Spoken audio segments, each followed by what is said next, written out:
I never thought I'd be the kind of guy to get blindsided like this, but here I am, sitting in the wreckage of what I thought was a future. My wife, no, my ex-wife, was supposed to be the one person I could trust with everything. We'd been planning our wedding for months, talking about a future that seemed solid. So when I found out she was cheating on me, it felt like my world imploded in a matter of seconds. It all started a couple of weeks before the wedding.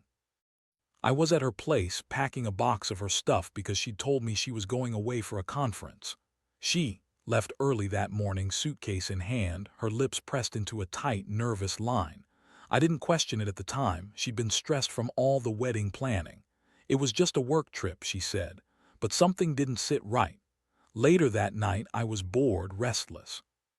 I decided to check her closet, something I'd never done before, but something about the way she'd hurried out that morning made me suspicious. I pushed past the hanging clothes, my fingers brushing against the fabric, and I noticed a small, crumpled envelope pushed behind her shoes. It was wrapped in plain white paper, no return address, no name. I hesitated, feeling the sweat bead on my forehead. My heart was pounding. I knew I shouldn't be doing this, but I slipped my finger under the flap and pulled it open. Inside was a hotel receipt, one of those little crinkled slips that print out at the front desk. The date was just a few nights ago. The hotel wasn't fancy, but it was expensive enough to catch my eye. My stomach twisted. I looked closer. The name on the receipt was for a place I'd never heard of, way out of town near the industrial district. The room rate was steep, and there were two names printed on the slip, her name and someone else. My pulse quickened. I didn't need to guess. I knew what I saw. She lied about the conference. She'd lied about being at work. And here was proof plain as day. My hands went clammy, and the urge to confront her that very second almost overwhelmed me. But I held back. I needed to see more. I had to confirm what I suspected. The next day, I followed her. She told me she was going to a training session at work. I watched her slip into her car, her face tight and anxious. I trailed behind from a distance, heart pounding in my chest. After about an hour, she pulled into a neighborhood I didn't recognize, parked behind a building, and went inside. I parked a few blocks away, my mind racing. That's when I saw her come out, her face flushed and hurried. She looked around nervously, then got into a different car. I followed her again, keeping a safe distance. When she finally pulled into the parking lot of that same hotel, I got out of my car and watched from afar. I saw her get out, her heels clicking on the pavement, and enter the building with a man I recognized immediately. Her boss. It was him, tall, blonde, with that smug look that made my stomach turn. They disappeared inside a room, the door closing behind them. I felt like I'd been kicked in the gut. I couldn't believe it. My wife, the woman I loved, was cheating on me with her boss right before our wedding. And I caught her in the act. All the clues had been there, little things that I brushed off. She'd been more secretive lately, avoiding my questions, always on her phone late at night. The way she'd flinch when I brought up work stuff. I'd even noticed her taking calls in the bathroom or her car, but I never pressed. Now I saw the whole picture. That moment, standing in the parking lot, I knew one thing for sure. I couldn't stay silent. Not anymore. I had enough evidence. I had to figure out what kind of revenge I could pull. I'd spent years building a life with her, and now I had to plan my next move. Because once I had the proof, I wasn't going to let her get away with this. But how? That's what I'd figure out next. I just had to choose the right move, something sharp, something that would make her regret every lie, every betrayal. And I'd be damned if I let her walk away thinking she'd gotten away with it. Next, I'll reveal my full plan for revenge, how I set it in motion, and what came after. I spent the next couple of days like a man walking on thin ice. Every time I closed my eyes, I saw her face, smiling, lying, pretending to be innocent. My stomach clenched, and I felt this gnawing rage bubbling up inside me. I knew I had to act, but I also knew I had to be smart about it. Blind anger would only make things worse. I needed a plan, something calculated, something that would hit her where it hurt but also serve as my final say. I started by gathering all the evidence I had. Those hotel receipts, her phone records, everything pointed to one thing: she had been lying for weeks. I wanted her to see that I knew. I wanted her to understand that I had caught her red-handed, that I had proof. But I also wanted her to feel the pain, the shame, the betrayal. That's when I decided I'd bring her world crashing down, not with a scream or shouting match, but with something cold and precise. I spent nights researching ways to make her regret her choices without crossing a line. I didn't want to humiliate her publicly, but I did want her to understand that I was not a fool. That meant I needed a way to expose her, not just to her, but to everyone who mattered. I also wanted her to see that I was serious about ending things, that I had no intention of sticking around to be the fool she thought I was. The idea struck me one night. I would leak the truth, not just to her boss or her friends, but to her entire social circle, people she cared about, her boss included. I wanted her to feel exposed, vulnerable, and most of all, humiliated. I thought about the moments I'd catch her off guard, her phone left open, an accidental text, a private email. I could use those, or better yet, I could create a scenario that would make her feel like the walls were closing in. That's when I started forging. I crafted a message, a detailed account of her affair, including dates, places, and the hotel receipts. I wanted it to sound authentic, so I added some subtle details only she would recognize.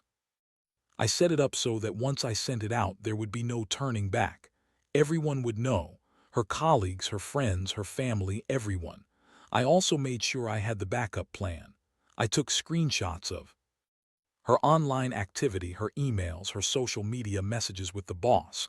I even planted some fake conversations, just enough to make her sweat. I knew I was playing with fire, but I didn't care. I needed her to see that I meant business, that I wasn't going to be some pawn in her game anymore. The moment came one evening when I finally sent the leak. I left her a note on the kitchen table. You lied, you cheated. Everyone will know soon. Then I hit send on the email blast, targeting her closest friends, her work colleagues, even her family. I watched her face as she read the message the next morning, her eyes widened in horror, her cheeks going pale. When she confronted me, her voice shaking, I told her, "You thought you could hide this forever. You thought I wouldn't find out, but I did. And now everyone will see who you really are." She begged, cried, even tried to deny it, but I saw through her. The damage was done. That day the house felt colder than ever, and I could see the shock and shame in her eyes. She spent hours texting, calling, trying to explain, but I knew it was over. She couldn't spin her way out of this mess. My revenge had been set in motion, and I was finally ready to end this chapter once and for all. Now I get it. Revenge isn't supposed to make you feel better, but honestly, it brought a strange sense of relief. I finally had control over her, over my heart, over my future. But I also knew this was just the beginning. The fallout would be messy, and I wasn't sure how she'd react next. But I was done being the fool. Next, I'll tell you how I confronted her face to face, what her response was, and how I finally sealed my decision. The confrontation was inevitable. I knew it the moment I saw her face when she read that email, that message that exposed everything. Her eyes widened in shock, then teared up almost immediately. She looked like she'd been sucker punched, like her entire world had just fallen out from under her. I could see the panic in her eyes. She knew her carefully constructed lies had crumbled, and there was no way to spin her way out now. I stood in the doorway, arms crossed, watching her stumble around the kitchen like a wounded animal. Her hands trembled and her voice shook when she finally spoke. "You did this. You went through my things. How could you?" "I was going to tell you," I cut her off sharply. "You were going to tell me, really? What, when it was convenient for you, or when you thought you could get away with it?" I took a step closer, feeling the tension coil tight in my stomach. "You lied to me about the conference. You lied about everything. And I caught you, so don't sit there and pretend you're innocent." She looked down, biting her lip, trying to hold back tears. "I was stupid. I thought I was going to get away with it. I didn't mean for you to find out like this." I scoffed. "You didn't mean for me to find out? That's bullshit. You've been lying for weeks. I saw the hotel receipts. I saw the damn hotel key card in your purse. How much more do you think I'd need to see?" Her voice broke. "I didn't want it to come out like this. I was scared. I didn't want to hurt you." Hurt me? No, she'd already done that. The betrayal cut deeper than anything else, but I wasn't about to let her manipulate her way out of it. "Look, I can't do this anymore. I want to hear it from you. What's really going on? Why her? Why him?" She hesitated, then looked at me with tears streaming down her cheeks. "Because I was lonely. I felt like I was losing myself. He made me feel alive again." Her voice was barely a whisper. It meant nothing. It was a mistake, that's all. I shook my head slowly. A mistake that cost me everything. That's a pretty damn big mistake, so you just threw everything away because you were lonely. That's some bullshit I won't accept anymore. Her shoulders sagged and she whispered, I'm sorry, I never wanted you to find out like this. I was planning to tell you eventually. I looked at her, feeling my jaw tight. Yeah, well, sorry doesn't cut it anymore. You've played your hand and now I have to decide what's next. I paused, then added, you want to leave, fine, but you're not walking out of here without consequences. She looked at me, her eyes pleading. Please don't do this, I love you. Love, you think love is lying, hiding, sneaking around behind my back. My voice was cold now, stiff with anger. No more excuses, I've had enough of your lies, I want you gone today. And I want the damn keys to the house. She reached into her purse, her hands trembling, and handed me the keys. I took them without a word, feeling a strange numbness settle over me. I was finally making the decision I'd been thinking about for days, cutting ties, ending this chapter.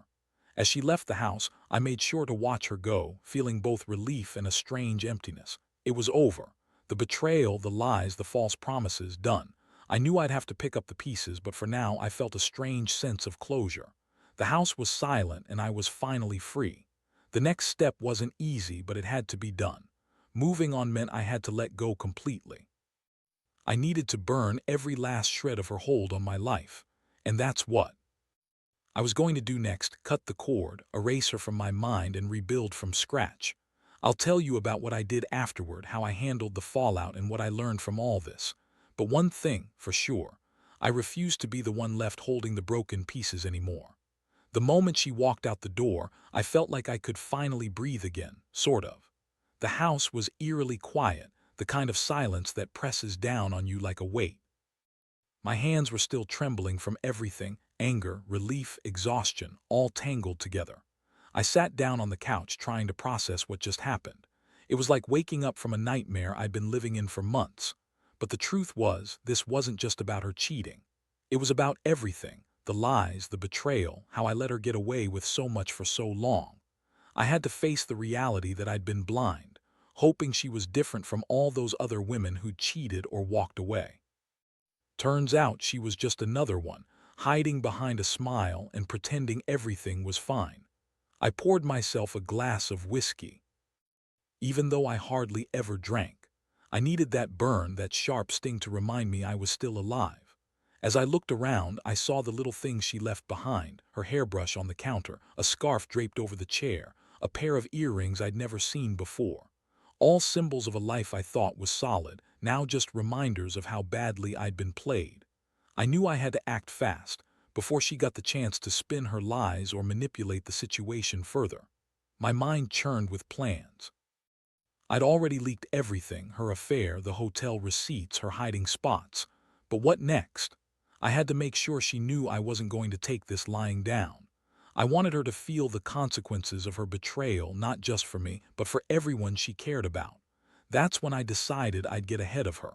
I'd call her boss directly, expose him for what he was too. I wanted to make sure everyone knew that she wasn't just cheating on me. She was throwing her career away over a guy who didn't give a damn about her. I needed her to see that every lie, every secret had a price. I grabbed my phone and dialed her boss's number. I figured I'd keep it simple: no shouting, no threats, just facts. I told him I knew about the affair. I told him he'd better think twice about what he was doing. His response was cold, dismissive even, like I was just some minor obstacle. But I didn't care. I wanted him to feel the heat, like I was right there, burning his reputation to ash. After that, I started digging into her phone and email history. I found enough to make her sweat even more: some private messages she'd hidden, exchanges she thought were safe. I screenshot everything, saved it all. I even set up a few fake emails just to make her paranoid. I didn't want her to get comfortable. I wanted her to realize that I was still watching, still in control. That was the key to make her feel like her world was collapsing around her. The hardest part was not acting impulsively. I had the evidence, but I knew I couldn't just blow everything up in one go. I needed her to feel the sting: slow, painful, and undeniable. So I planned my next move carefully. I'd dispatch the evidence to her friends, her family, her colleagues, make her face the consequences publicly so she'd see that her actions had real, lasting effects. I also contacted a lawyer just to understand my options if I decided to pursue anything legally. Not that I wanted a lawsuit, but I wanted to know what my rights were. I didn't plan to get revenge just for the thrill. I wanted to make sure she paid a price for breaking me like this. That night I sat alone in the empty house, staring at the walls that once echoed with her laughter. Now they were silent, hollow. I felt the bitter taste of betrayal lingering in my throat, but I also felt a strange sense of clarity. I'd finally taken control. I'd cut her out, exposed her lies, and set the stage for her downfall. What I learned from all this, if you're ever in a similar situation, is that patience is your best weapon. Don't rush blindly into fury. Gather your evidence, plan your moves, and then strike when they least expect it. Revenge isn't about hurting just for the sake of hurting. It's about reclaiming your dignity and making sure they understand what they lost. Next, I'll tell you how I executed my plan with more precision, what her reaction was when she finally realized she was cornered, and how I finally decided what to do with her. The game was far from over, but I was finally in control. The day I finally put my plan into motion, I felt a strange mix of calm and cold determination. I knew what I had to do, and I was going to see it through, no matter how uncomfortable or messy it got. I'd spent days gathering evidence, planning the timing, and crafting messages I knew would hit her where it hurt. Now it was time to deliver the knockout punch. First, I sent out the carefully curated evidence, screenshots of her private messages, fake conversations I'd created, and the hotel receipts to her closest friends, her family, and colleagues. I kept the message brief but pointed. This is what she's been hiding. If you want the truth, here it is. I made sure the tone was cold, factual, and unambiguous. No room for her to spin her way out of it. The reaction was immediate. Within hours, her phone started exploding with calls and messages. I could imagine her panic, the way her face must have turned white as the floodgates opened. I sat back, watching her world unravel through the feedback I received. I also called her boss again, this time more aggressively. I told him that I knew about their affair, that I'd shared the evidence, and that he'd better be prepared for the fallout. His response was dismissive but nervous. I made it clear that I wasn't going to let this slide, that I'd be watching him too. Meanwhile, I kept my distance, letting her stew in her own mess. I was monitoring her reactions, waiting for her to crack. It was almost satisfying to see her try to maintain her composure, to see her desperately delete messages or hide her phone, but I'd already saved everything. Her phone calls to me started coming in, pleading, crying, begging me to listen. I didn't pick up. I knew what she wanted, for me to forgive her, to pretend it was all a mistake. Sorry, no. I'd already made up my mind. This wasn't just about revenge anymore. It was about reclaiming my life. One night she showed up at the door, her face streaked with tears, eyes pleading. "Please, just talk to me," she begged. Her voice cracked and her hands trembled. "I was stupid, but I love you. I want to fix this." I looked at her, feeling nothing but cold detachment. "You had your chance to be honest, but you chose lying and betrayal instead. You're not fixing anything, you're just trying to lie your way out of what you did." She sank to her knees, crying harder now. "Don't do this. I made a mistake. I'll do anything to make it right." I took a deep breath, fighting the surge of anger. "You lost that right. All I want now is for you to leave and never come back. You're not welcome here anymore." With that, I handed her the keys to her apartment. The house was no longer her home. She looked at them, tears in her eyes, then finally backed away, silent. The fallout was brutal. Friends who once thought she was perfect started questioning everything.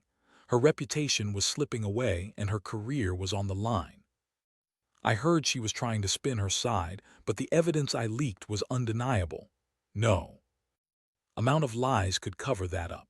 The best part, I finally felt free. I'd taken back control of my life, and I wasn't going to let her or anyone else ruin what was left of it.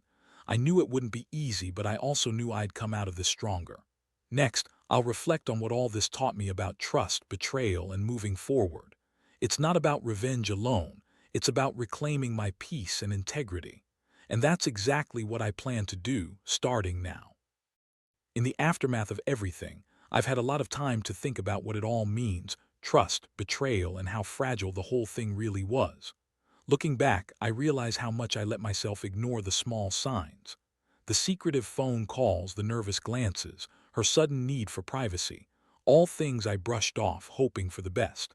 I guess I wanted to believe that I was enough for her, that the life we built was truly solid. But now I see how naive that was. The truth is, betrayal doesn't just devastate your trust, it shatters your entire sense of stability. It makes you question everything about yourself and the world you thought you knew. I used to think that love was enough to keep a relationship afloat, but I've learned that love requires honesty, respect, and integrity, not just feelings and promises. Without those, everything else crumbles. Part of me feels bitter, sure. I won't pretend I don't. I'm angry that I was blind for so long, that I gave so much of myself without thinking through what I deserved. But mostly, I feel a strange sense of relief. I took control, I set things right, and I stood my ground. I didn't let her destroy me with her lies. I fought back with clarity and purpose, and I won, at least in my own way. Now I'm focused on rebuilding. I've started therapy to process everything, because I know this kind of betrayal leaves scars that don't go away overnight. I've also begun to reconnect with friends and family, rebuilding those relationships that I'd neglected, believing that I had everything I needed in her. Turns out I was wrong. Self-reliance, honesty, and a support system are what really matter. What I want anyone reading this to take away is simple. Never ignore the red flags. Trust yourself enough to listen when something feels off. Because if you don't, you might end up in a situation where all your hopes and love are destroyed by lies and betrayal. And once that trust is broken, it's incredibly difficult to put back together. But here's the truth I've learned. Sometimes, you have to lose everything to see what really matters. Sometimes, you have to face betrayal head-on to reclaim your worth. And even though it hurts like hell, you come out stronger. You realize your own resilience, your ability to survive even the worst storms.